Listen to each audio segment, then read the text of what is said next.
Hi students, நம்ம இன்றைக்கி எதை பற்றி பார்க்க போகிறோம் அப்படின்னு பார்த்தீங்கன்னா, bachelor of science neuro electrophysiology course பற்றின டீட்டெயில்ஸ் தான் பார்க்க போகிறோம். கோர்ஸ்க்கான டூரேஷன் அண்ட் கோர்ஸ் ஜாயின் பண்ணுறதுக்கான எலிஜிபிலிட்டி என்ன, கோர்ஸ் கம்ப்ளீட் பண்ணவங்களுக்கு எந்த மாதிரியான ஜாப் ஆப்பர்ச்சுனிட்டிஸ் இருக்குது, எந்தெந்த செக்டார்ஸில் ஜாப் ஆஃபர் பண்ணிட்டு வராங்க, ஆவரேஜ் சேலரி பேக்கேஜ் என்ன, இந்த டீட்டெயில்ஸ் எல்லாம் தான் பார்க்க போகிறோம்.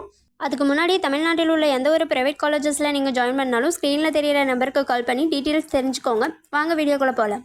கோர்ஸோட நேம் பார்த்தீங்கன்னா பிஎஸ்சி நியூரோ எலக்ட்ரோஃபிசியாலஜி கோர்ஸோட டூரேஷன் பார்த்தீங்கன்னா 4 இயர்ஸ் டூரேஷனாக இருக்குது. கோர்ஸ்க்கான எலிஜிபிலிட்டி அப்படின்னு பார்த்தீங்கன்னா 12th physics, chemistry, mathematics, biology, botany, zoology குரூப்பில் படித்த ஸ்டூடெண்ட்ஸ் இந்த கோர்ஸை தாராளமாக ஜாயின் பண்ணி படிக்கலாம். 12th 15% மார்க் ஸ்கோர் பண்ணியிருக்கணும். எஸ்சி எஸ்டி கேண்டிடேட்ஸாக இருந்தால் 45% மார்க் ஸ்கோர் பண்ணியிருக்கணும். இந்த கோர்ஸ்க்கான ஏஜ் லிமிட் பார்த்தீங்கன்னா 17 இயர்ஸ் கம்ப்ளீட் பண்ணியிருக்கணும். கோர்ஸ்க்கான அட்மிஷன் ப்ராசஸ் பார்த்தீங்கன்னா மெரிட் பேஸ் பண்ணியும் என்ட்ரன்ஸ் எக்ஸாம் பேஸ் பண்ணியும் அட்மிஷன் ப்ராசஸ் நடந்துகிட்டு இருக்கு. நியூரோ எலக்ட்ரோஃபிசியாலஜி கோர்ஸில் எந்த மாதிரியான சிலபஸில் படிக்க போகிறோம் அப்படின்னு பார்த்தீங்கன்னா health care science, clinical neurophysiology, medical instrumentation and imaging, applied clinical neurophysiology, research methods and professional practice, physiological science, இது மாதிரியான சிலபஸ் மட்டும் இல்லாமல் இன்னும் சில சிலபஸ் எல்லாம் படிக்க போகிறோம்.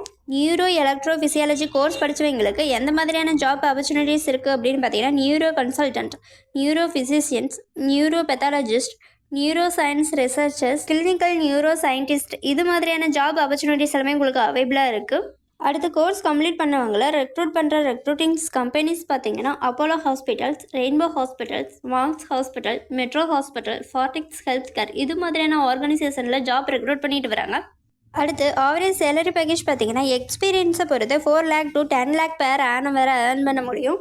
இதுவரை சொன்ன இன்ஃபர்மேஷன் உங்களுக்கு யூஸ்ஃபுல்லாக இருந்தால் நம்ம சேனலை சப்ஸ்கிரைப் பண்ணிக்கோங்க. அப்படியே அந்த பெல் ஐக்கானையும் கிளிக் பண்ணிக்கோங்க. அப்போ தான் நம்ம போடுற காலேஜ் பற்றின யூஸ்ஃபுல்லான இன்ஃபர்மேஷன் உங்களுக்கு உடனே தெரிஞ்சுக்க முடியும். தேங்க்ஸ் ஃபார் வாட்சிங்.